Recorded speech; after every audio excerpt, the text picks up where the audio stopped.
Bien, muchachos, vamos ahora al tema número 3, que es la relación que hay entre las garantías, el Estado, la persona y la sociedad.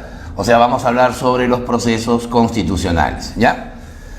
Hay bastante discusión acerca de la definición de procesos constitucionales, ¿no? Algunos dicen son 6, otros juristas ya de mayor jerarquía sostienen que son 7. Vamos a hacer una pequeña aclaración. Bueno, vamos primero al concepto.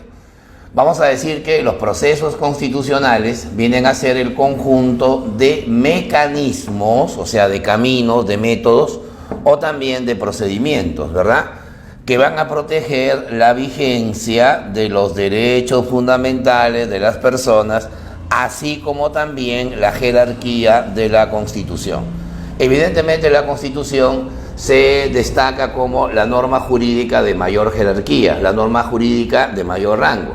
Si ustedes consultan la pirámide jurídica, o como se llama técnicamente la pirámide kelseniana, van a encontrar pues que la Constitución siempre es la norma de jerarquía más alta. Solamente puede ser interpretada al mismo rango que los tratados internacionales en derechos humanos. Entonces, para que la Constitución mantenga su jerarquía, para que pueda subordinar a las demás normas y para que las personas puedan, ¿no?, hacer valer sus derechos, entonces tenemos un conjunto de procesos que justamente llamamos procesos constitucionales. ¿Está bien? Bueno, vamos a la polémica. ¿Cuántos son? Vamos a considerar inicialmente 6, ¿no? Mencionamos, a ver, el habeas corpus, que es el más mediático. Luego viene otro habeas, que se llama el habeas data. Luego viene la acción de amparo. Luego está la acción de cumplimiento. Luego viene la acción popular y por último la acción de inconstitucionalidad. Ahora, ¿dónde está la polémica? Algunos autores, ya expertos pues en derecho constitucional, sostienen que hay una séptima, ¿no?, una séptima, digamos, etapa, que se conoce como la demanda de competencias, ¿no? Bueno, normalmente, vamos a explicar, entre los poderes del Estado, o sea, ejecutivo, legislativo y judicial, pueden haber a veces relaciones de interpretación errónea, ¿no? Por ejemplo, el presidente de la República puede disolver el Congreso. Entonces, lógicamente, los congresistas pueden oponerse a esa disolución. ¿A dónde van a acudir? Van a acudir al Tribunal Constitucional, para que el tribunal pueda interpretar la Constitución, ¿no?, para ver si realmente el Congreso ha sido disuelto de manera adecuada. Eso se le conoce como la demanda de competencias, ¿no? O de repente, un fallo que ha hecho la Corte Superior tiene que ser revisado por la Corte Suprema. Entonces se quiere saber si realmente que el fallo que dio la Corte Suprema es válido. Se va a acudir también al Tribunal Constitucional. Pero en la etapa procesal, en la etapa de lo que es derechos y jerarquías, vamos a considerar solamente las 6 garantías inicialmente mencionadas, ¿ya? Bueno, ¿cuáles son? Empezamos con el habeas corpus. Bueno, el término está en latín. Si lo traducimos significa traigan el cuerpo, ¿no? Imagínate decir traigan el cuerpo, suena muy relativo. Mejor decimos habeas corpus, que es la orden latín, ¿no?, para definir esta garantía. Decimos así: es una garantía de origen inglés, ¿ya? El habeas corpus viene del siglo XVII, 1679, que tiene como finalidad, ahí está su finalidad, evitar que una autoridad, que un funcionario o persona, con sus actos u omisiones, o sea, con lo que hace y con lo que no hace, pueda vulnerar todos aquellos derechos relacionados con la libertad individual. ¿Está bien? Es decir, si los derechos que han sido vulnerados se relacionan con la libertad individual, ahí va a proceder inmediatamente la acción del habeas corpus. ¿Cómo va a proceder? Para eso hay evidentemente un orden señalado en la Constitución. La primera instancia es el juez mixto, ¿no? El juez mixto en lo penal. Si el juez mixto en lo penal rechaza la demanda en primera instancia, entonces se tiene una demanda de apelación ante la Corte Superior. Si la Corte Superior rechaza el habeas corpus, entonces el afectado puede recurrir a la Corte Suprema a presentar una casación. Y si la Suprema, que es la instancia judicial máxima, rechaza el habeas corpus, se puede acudir al Tribunal Constitucional para presentar el recurso de queja. Y si el Tribunal Constitucional rechaza internamente esta garantía, queda todavía la acción de la Corte Interamericana de los Derechos Humanos, donde ésta se va a pronunciar y va a emitir un fallo de manera definitiva. ¿Está bien? Bueno, ¿cuáles son los derechos que va a proteger el habeas corpus? A ver, vamos a mencionar uno por uno, ¿ya? Primero, el derecho de no ser torturado y obviamente no ser secuestrado. Imagínate una persona que sea, digamos, tomada de rehén, obviamente contra su voluntad, se está hablando de un secuestro, pero no solamente es el secuestro que pueden cometer los delincuentes, también puede ser el seguimiento que pueden hacer autoridades del Estado. Por ejemplo, yo tengo mi casa y veo que hay 5 patrulleros que están rodeando mi hogar sin ningún motivo. O sea, significa que me pueden estar siguiendo, me pueden estar filmando, pueden estar chuponeando, como se dice en el argot popular, mis comunicaciones, y eso también se puede entender como una forma de secuestro, ¿no? La tortura, bueno, sería la violencia física, ¿no? Dice la Constitución que toda declaración que se obtiene por medio de la violencia carece de validez, ¿no? Ese es un principio fundamental. Entonces ya saben, ¿ah? No ser torturado, no ser secuestrado, te lo ampara el habeas corpus, ¿está bien? Transitar libremente por el territorio. Puedo irme a cualquier lugar del Perú, o también puedo salir del país, pero claro, siempre y cuando no tenga por ahí un impedimento procesal o judicial, ¿no? Para viajar al exterior debo sacar pues un pasaporte, el otro país me tiene que dar un permiso, o sea, una visa, ¿no? Salvo que haya libertad de circulación, eso ya es una cuestión de tratados, ¿no? Pero normalmente la idea está en que si una persona quiere viajar al exterior y hay impedimento de salida, ahí obviamente eso no es posible. Y eso no significa que voy a presentar un habeas corpus porque el juez está impidiendo que yo salga del país. O sea, no se puede interponer una acción judicial contra una sentencia previa del propio juez, ¿verdad? Ese es un principio básico. Bueno, tampoco podemos ser detenidos. Ojo a lo que voy a decir. Cuando la policía nos detiene por X motivos, esa detención se le llama detención preliminar, ¿correcto? No se llama preventiva, se llama detención preliminar, porque ahí la policía va a tener un tiempo para investigar la causa del presunto delito, ¿no? O por qué se ha cometido el presunto delito o cuáles son los motivos que han generado el presunto delito. No podemos decir que es un delito porque los policías no son jueces, ¿no? Los policías establecen una investigación preliminar, obviamente, de ahí pasa al Ministerio Público, o sea, a la Fiscalía, y luego la Fiscalía ya hace un informe para que los jueces inicien el proceso ya, digamos, oral, ¿no? El proceso, evidentemente, de juzgamiento, ¿no? Bueno, para que esté detenido se necesitan dos cosas. Primero, que haya flagrancia, o sea, con las manos en la masa. Si un par de delincuentes están asaltando una farmacia y en ese momento pasa el patrullero y ven el acto de asalto, entonces tienen que intervenir. Esos asaltantes son llevados inmediatamente a la comisaría porque hay flagrancia, ¿no? Los han encontrado con los objetos que han robado, ¿no? O de repente las cámaras de seguridad han determinado que están cometiendo el robo, una serie de cosas, ¿no? Y también si hay orden judicial, pero orden judicial significa que en ese momento yo no estoy cometiendo el delito. Lo que pasa es que mediante una orden del juez penal se me está, llevando a una estación policial para que sea conducido, pues, ¿no? De grado, fuerza, eso dependerá de la resolución.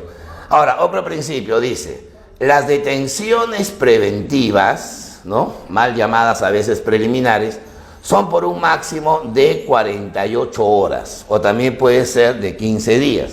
Eso es según el presunto delito, ¿no? El presunto delito, por si acaso. ¿Por qué digo 48 horas? Porque, ¿qué pasa, por ejemplo, si es una banda de 6 posibles delincuentes? Entonces, investigarlos en 24 horas va a ser un poco complicado, por eso que se determina 48 horas, ¿no? Y cuando se trata de espionaje, tráfico ilícito de drogas, o sea, narcotráfico, terrorismo, que ya prácticamente está embajada en el Perú, ahí las detenciones son por un máximo de 15 días, ¿no? 15 días porque el terrorismo, el narcotráfico, el espionaje conllevan a delitos de mayor calificación, son delitos de carácter grupal un poco más complicados, ¿verdad? Bueno, ahora ya hemos dicho que el habeas corpus es procesal y por lo tanto es sumario. Sumario significa que se resuelve en el menor tiempo posible, ¿está bien? Esa es la idea. A ver, vamos ahora al habeas data. El habeas data es una garantía que tiene como finalidad, ahí está bien clarito, evitar que una persona, una autoridad o un funcionario, mira, parecido al habeas corpus, ¿no?, con sus actos u omisiones, vulnere los derechos referidos a la libertad, pero de información y el secreto de las comunicaciones. El mismo nombre lo está indicando. Observa que está en latín, habeas data, o sea, traigan la información, traigan el dato, traigan lo descrito, traigan lo investigado. Por lo tanto, el habeas data está asociado a que la libertad de información es un derecho universal. No se puede discriminar a las personas a la hora que el Estado o una entidad privada suministran información. Claro, salvo el caso que esa información tenga que ver con la seguridad nacional, sea una cuestión de Estado, ¿no?, o tenga que ver con una situación relacionada con la defensa nacional. Eso ya es un parámetro que los jueces tienen que tomar en cuenta, ¿no? Por ejemplo, a ver, vamos a suponer que yo estoy estudiando, Derecho, ¿no?, y acudo al Ministerio de Justicia para hacer un trabajo de investigación sobre la cantidad de presos que hay en el Perú, ¿no?, que están bajo prisión preventiva, para saber cuál es la situación del Poder Judicial. Y supongamos que el funcionario del ministerio me discrimina y no me da esa información porque vengo de una universidad no tan conocida. En cambio, a un estudiante de una universidad muy reconocida, que incluso tiene hasta sedes en el exterior, sí le dan esa información. O sea, la discriminación informativa ya genera que automáticamente el afectado acuda pues a un juez especializado, en este caso en lo civil, para presentar un habeas data. Y con ese habeas data el juez le está ordenando al funcionario de este ministerio a suministrar la información, ¿ya? Siempre y cuando afecte, me dejo entender, la, digamos, identidad de la persona, ¿está bien? Su derecho a la información. Y con respecto al secreto de las comunicaciones, ustedes habrán escuchado hablar, por ejemplo, del secreto bancario y el secreto tributario, ¿no? Secreto bancario significa que el ciudadano tiene derecho a que solamente él pueda conocer su información financiera, ¿no? O sea, cuánto ahorra, cuánto debe, su situación crediticia, solamente él la puede conocer. Ese es un derecho de carácter personalísimo, pero que está involucrado también con el habeas data. El secreto tributario es el derecho que tiene la persona natural o jurídica, o sea, el individuo o la empresa, para saber qué impuestos tiene que pagar, qué impuestos son los que debe, ¿no?, cuál es su situación tributaria. Si esos derechos son vulnerados por otros funcionarios, otras autoridades, ahí también se puede aplicar el famoso habeas data. Es una garantía que no tiene mucha aplicación en el Perú. Digamos que su primo, que es el habeas corpus, tiene aplicación mucho más rápida porque tiene que ver pues con integridad física, ¿no es cierto? Bien, el tercer proceso constitucional se llama la acción de amparo, ¿ya? La acción de amparo, que no es lo mismo que amparo en acción, viene a ser una garantía de origen mexicano, Tex-Mex, ¿ya? Acuérdate del Tex-Mex, acción de amparo, garantía de origen mexicano. ¿Qué tiene como finalidad? Escuchen bien esta parte: evitar que una autoridad, funcionario o persona, con sus actos u omisiones, o sea, con lo que hace y con lo que no hace, con lo que deja de realizar, vulnere todos aquellos derechos que tienen carácter patrimonial. O sea, la acción de amparo es una garantía que funciona muy similar al habeas corpus. La diferencia está en el ámbito de los derechos que van a proteger. Por ejemplo, el habeas corpus protegía la libertad de tránsito, la libertad de no ser secuestrado, no ser detenido injustificadamente, ¿no?, etcétera, etcétera. El amparo no. El amparo lo que busca es proteger los derechos patrimoniales. Ahora, muchos se preguntarán, ¿qué son derechos patrimoniales? Acá lo vamos a mencionar, ¿ya? A ver, por ejemplo, el derecho a la propiedad. Eso es determinante, ¿no? Imagínate que yo tenga un terreno, ¿no?, baldío, abandonado, y el Estado va y construye ahí, no sé, viviendas para la gente de menos ingresos. ¿Cómo haría yo para evitar que el Estado pueda usufructuar mi propiedad? Voy a recurrir pues a la acción de amparo, ¿está bien? La acción de amparo busca proteger la propiedad, porque la propiedad es un valor material individualizado, ¿no? Y ese es un patrón, pues, que está dentro de los aspectos patrimoniales, ¿está bien? Está el derecho a la herencia, ¿no? Derecho a heredar. Normalmente cuando uno habla de la sucesión de bienes, o sea, las partes hereditarias, debe establecer cuáles son las categorías en que la herencia se va a desarrollar. Por ejemplo, si una persona muere y no dejó testamento, ¿quiénes van a ser los herederos? Bueno, obviamente los hijos, ¿no? Si no hay hijos serían los nietos, o sea, los descendientes. A falta de ellos serían los padres. Pero si no hay padres serían los abuelos, que sería una posibilidad más remota. En caso no hayan abuelos, heredan el cónyuge, ¿no? Está en tercer lugar. Si no hay cónyuge, heredan los hermanos. Si no hay hermanos, heredan los tíos. Si no hay tíos, heredan los sobrinos. Si no hay sobrinos, heredan los primos. Si no hay primos, hereda el Estado. O sea, hay un orden definido por el Código Civil donde se define el derecho a la herencia. Si ese derecho es vulnerado, procede la acción de amparo. Imagínense que yo sea un hijo adoptado o un hijo extramatrimonial y el juez me excluye de la herencia, ¿no? Por el padre que ha fallecido, y por ser hijo extramatrimonial o adoptado no me quiere, ¿no? Incluir en la sentencia judicial. Ahí voy a protestar contra ese juez yendo a otro juzgado a presentar una acción de amparo. Me está vulnerando el derecho a heredar, ¿no?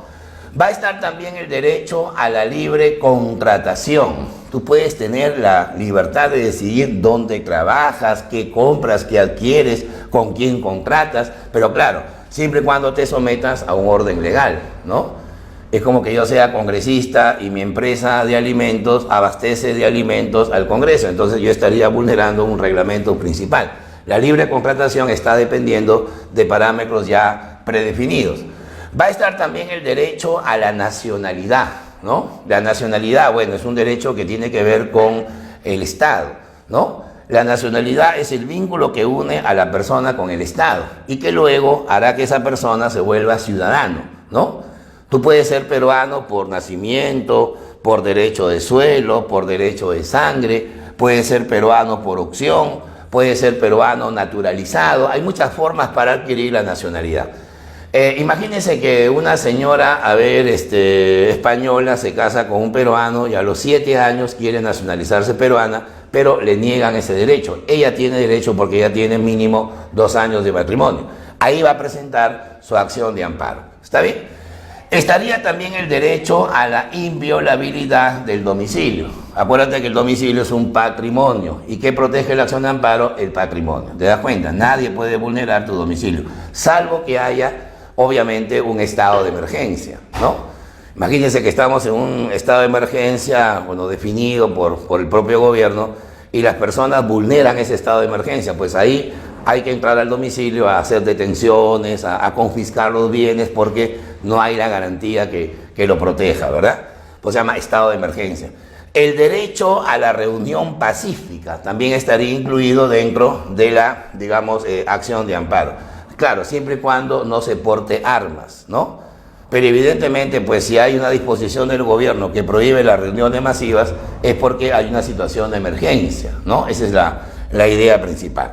Por ejemplo, el gobierno ha prohibido todo lo que son las reuniones masivas, discotecas, partidos de fútbol hasta fin de año. Eso, evidentemente, muchos dirán, profe, hay gente que se va a perjudicar, está bien, pero lo que manda es el régimen de excepción. Justamente hoy estamos bajo un régimen de excepción y por eso las reuniones, por más pacíficas que sean, se prohíben, ¿verdad? Y eso no es vulnerar derechos, porque está dentro de una excepción. O sea, se deja de lado la Constitución por ese tiempo, ¿no? Bueno, la acción de amparo procede ante un juez, un juzgado en lo civil, ¿ya? Mientras el habeas corpus iba a lo penal, el amparo va a lo civil. Y la duración está no definida, o sea, no se sabe cuánto tiempo puede demorar un juez en resolver la acción de amparo, ¿ya? Bueno, vamos ahora a la acción de cumplimiento, parecido al amparo, solo que es más una cuestión administrativa. Bueno, dice así, ¿no? Es una novedosa garantía, o sea, significa que para nuestro Estado, para nuestra Constitución es nueva, en el derecho peruano. Creada, ahí está, pues por la Constitución del año 93, o sea, con el Fujimorismo nace la acción de cumplimiento, con la finalidad de evitar que un funcionario o persona, o sea, una autoridad, un alcalde, un ministro, un viceministro, un regidor, cualquier autoridad o persona, se muestre renuente, o sea, se resista, no cumpla, pues se llama cumplimiento, ¿no? Renuente a cumplir una disposición administrativa o reglamentaria. ¿Está bien? Por ejemplo, a ver, vamos a suponer que el gobierno define que el Banco de la Nación debe trabajar de 7 de la mañana a 7 de la noche, por la gran cantidad de clientes que debe atender. Pero uno de los gerentes, ¿no?, de una de las agencias decide que no, o sea, que van a trabajar solamente de 9 de la mañana a 3 de la tarde. Eso significa que ese funcionario no está cumpliendo una resolución, no está cumpliendo un acto administrativo. Y por lo tanto, cualquier ciudadano o cualquier funcionario del propio gobierno podrá presentar una acción de cumplimiento, lo cual va a provocar que el juez obligue, entre comillas, a ese funcionario a acatar, no sea renuente, ¿no es cierto?, a la disposición administrativa. Esto se procesa también ante los jueces que ven el amparo, o sea, los jueces en lo civil, ¿ya? Luego viene la acción popular. Bueno, la acción popular y luego viene la acción de inconstitucionalidad. Ojo que esto es muy importante, ¿ya? Pero antes de definirla, vamos a concentrarnos un poquito en esta pirámide, ¿ya? En esta forma de jerarquías de las leyes en el país. A ver, vamos a resumirlo así. Hay 3 niveles de jerárquicos del Estado. Hay 3 niveles para la aplicación de las normas jurídicas. El primero es la Constitución, ¿ya? El segundo nivel van a ser las que tienen origen legal, ¿no? Y en tercer nivel, aquellos que se llaman normas reglamentarias, ¿no? Los reglamentos, los decretos, las resoluciones. Entonces, entre la Constitución y la ley, obviamente, ¿quién prevalece? La Constitución. Entre la ley y los reglamentos, prevalece la ley. Entonces, la pregunta cantada sería, ¿y entre la Constitución y los reglamentos, prevalece la Constitución? Entonces, eso hay que tomar en cuenta para definir estas 2 garantías, ¿ya? A ver, acción popular, dice, es una garantía que se interpone ante el Poder Judicial, ¿correcto? Ante el Poder Judicial. Puede ser la Corte Superior y luego se va a ser ratificada o rechazada por el más alto rango, que es la Corte Suprema, ¿ya? La puede presentar cualquier ciudadano o grupo de personas, por eso se llama acción popular, ¿ya? Garantía que se interpone ante el Poder Judicial para evitar que una norma reglamentaria, o sea, las que están en el tercer nivel, las de menor rango, o sea, puede ser un decreto supremo que da el presidente, una resolución suprema, una resolución ministerial, ¿no?, una resolución directoral, todas las normas que son netamente reglamentarias, vulneren, o sea, en este caso vayan contra el contenido, vayan en contra del espíritu o la letra de la ley o la propia Constitución. Es decir, mirando el grafiquito, si un reglamento de este tercer nivel vulnera el contenido del segundo nivel, que son las leyes, o el primer nivel, que es la Constitución, inmediatamente habrá que derogarla. ¿Y cómo la vamos a derogar? Mediante una sentencia que va a dar la Corte Suprema. Si la Corte Suprema acepta la acción popular, ese reglamento se deroga y por lo tanto prevalece la ley y la propia Constitución. Eso es para evitar que un subordinado, me dejo entender, tome decisiones por encima de aquellos que tienen una jerarquía muy superior. ¿Estamos? Y finalmente viene la acción de inconstitucionalidad. Bueno, vamos a definirla, ¿ya? Dice, procede cuando una norma, ojo a esto, una norma de jerarquía legal, o sea, del segundo nivel, olvídate del tercero, vulnera en su forma o en el fondo el contenido de la Constitución. Bueno, cuando se dice el contenido puede ser el contenido escrito o el contenido del mensaje, ¿no? O sea, la letra o el espíritu, ¿no? Y se interpone en única y definitiva instancia ante el Tribunal Constitucional. Señores, todas las garantías que hemos mencionado hasta ahora, las 5 primeras, iban al Poder Judicial. Esta no. La única instancia y también definitiva es el Tribunal Constitucional. Vamos a hacer un ejemplo bien simple, a ver, artículo 140 de la Constitución. artículo 140 de la Carta Magna, dice que la pena de muerte solo se puede aplicar por traición a la patria en caso de guerra o por terrorismo. Eso tiene que ser respetado. Imagínate que mañana el Congreso aprueba un código penal, cambia el código penal, que es una norma inferior que la Constitución, y el código penal define pena de muerte para los sicarios o para los violadores. Eso significa que la ley estaría contraviniendo lo que dice la Constitución. La Constitución no dice que hay pena de muerte para sicarios y violadores, pero la ley dice que sí. Entonces, ¿a quién le hacemos caso? Obviamente a la Constitución. Por eso la Constitución tiene que prevalecer. Y para evitar que la ley la vulnere, entonces tenemos la acción de inconstitucionalidad. Si el tribunal declara que la ley es inconstitucional, pues inmediatamente publica su sentencia en el peruano y la ley queda derogada absolutamente. ¿Ya? Ese es el principio determinante. Ahora, profe, ¿qué pasa si el tribunal declara que la ley es constitucional? Entonces, obvio, la ley sigue vigente. Eso ya dependerá de lo que decide el tribunal. El tribunal está integrado por 7 representantes, ¿no? Elegidos por el Congreso. Son 7 tribunos, ¿no? Para que una norma sea rechazada, la sentencia debe ser siempre como mínimo 5-2, ¿ya? Si es 5-2, 6-1, 7-0, parece goleada, entonces la norma se deroga automáticamente, ¿ya? Tiene sedes tanto en Lima, donde se reúnen los tribunos, pero también lo pueden hacer en la ciudad de Arequipa, ¿ya? Ahora, ¿quiénes pueden presentar esta acción? Porque muchos dirán, profe, ¿se parece a la acción popular? Sí, pues, pero la acción popular solamente la puede presentar cualquier persona.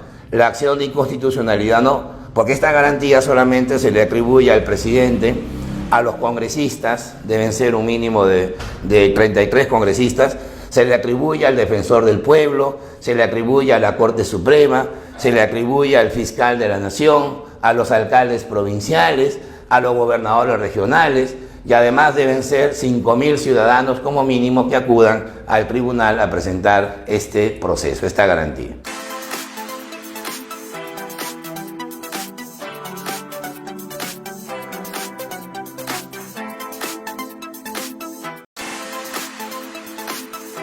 Bien, muchachos, vamos a trabajar ahora la práctica número 3, que versa sobre el tema llamado procesos constitucionales. Vamos a la pregunta 1.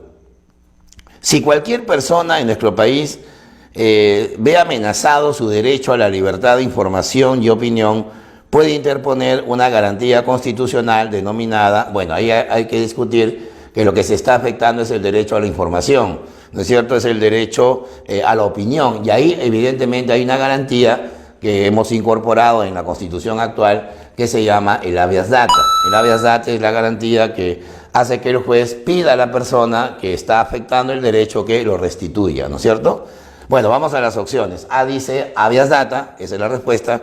La B es acción popular, pero no me están hablando de normas reglamentarias. Habeas corpus lo descartamos porque no es cuerpo, no es libertad individual. Y la D dice acción de amparo, o sea, descartamos y de frente nos vamos al habeas data. A ver, pregunta número 2. De acuerdo a la Constitución Política del Perú, conocer en última y definitiva instancia las resoluciones denegatorias de habeas corpus, amparo, habeas data y acción de cumplimiento, o sea, 4 de las 6 garantías, ¿a quién le va a corresponder en definitiva instancia? Al Tribunal Constitucional. ¿Qué recurso se presenta cuando el Poder Judicial te abandona en esos procesos? Se presenta el recurso de queja, por favor, así se denomina, recurso de queja, ¿ya? Para que los 7 tribunos, los 7 miembros del Tribunal Constitucional decidan, ¿ya? Ya sabemos que la decisión nunca puede ser 4-3, es 5-2, 6-1 o goleada máxima 7-0, ¿está bien? Esos son los mecanismos para resolver estos 4 procesos.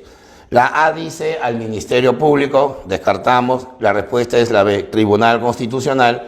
La C dice Defensoría del Pueblo, la D, el Congreso, nada que ver con el Poder Legislativo, ¿ya? A ver, vamos a la pregunta número 3. A ver, la pregunta 3 dice así. El tío de Roxana acaba de ser detenido sin motivo alguno. Todos sabemos que para que una persona sea detenida por los policías tiene que haber 2 razones. Flagrancia, o sea, delito en el momento, o en todo caso una orden judicial, ¿no es cierto? acaba de ser detenido sin motivo alguno. Un policía cometió esta detención arbitraria hace 3 días, por lo que Roxana acudirá hoy ante un juez a presentar la garantía constitucional denominada. Todos sabemos que una persona puede estar detenida, si es una sola, máximo 24 horas, pero dice que ya pasó 3 días, lo cual implica que se está violando, se está vulnerando, se está transgrediendo su libertad individual. Ahí procedería la acción de habeas corpus, ¿ya? Las opciones son habeas data, eliminado, acción popular, no hablamos de reglamentos, la respuesta es habeas corpus, la D dice acción de amparo, ¿ya? A ver, vamos a la pregunta número 4, ¿ya? Dice ahí, es un poquito larga. Mediante un fallo, o sea, un fallo es una sentencia del Tribunal Constitucional, se decidió por 4 votos a favor y 3 en contra acoger el recurso presentado por la defensa legal de Ollantumala y su esposa Nadine Heredia, y revocar los 18 meses de prisión preventiva que recaía sobre la pareja presidencial. La expareja presidencial seguirá siendo investigada por los presuntos aportes de Odebrecht y del régimen chavista de Venezuela en el año 2011. Bueno, eso no significa de que Humala, estando en libertad, sea inocente, porque todavía está bajo investigación judicial, ¿no? La investigación preparatoria y ahora viene el juicio oral. Entonces, ¿cuál fue el recurso que permitió que ellos puedan recobrar su libertad individual? Ese recurso también, obviamente, sería el habeas corpus, ¿ya? Entonces, ahí de frente marcamos la opción C. Habeas corpus es la opción inmediata. A ver, pregunta número 5. La garantía constitucional que procede contra cualquier autoridad o funcionario renuente, o sea que no cumple, no acata, se resiste a acatar una norma legal o un acto administrativo, se denomina, eso es la acción de cumplimiento. Hemos dicho que la acción de cumplimiento es una de las acciones que se da más en la burocracia peruana, con el fin de que el funcionario, que a veces es un poco soberbio en su puesto, no quiere cumplir con una orden emanada de una autoridad superior. Entonces ahí tenemos las opciones, la clave directamente sería la respuesta de acción de cumplimiento, ¿ya? Y finalmente viene la pregunta 6. Este organismo es muy conocido en el mundo sindical.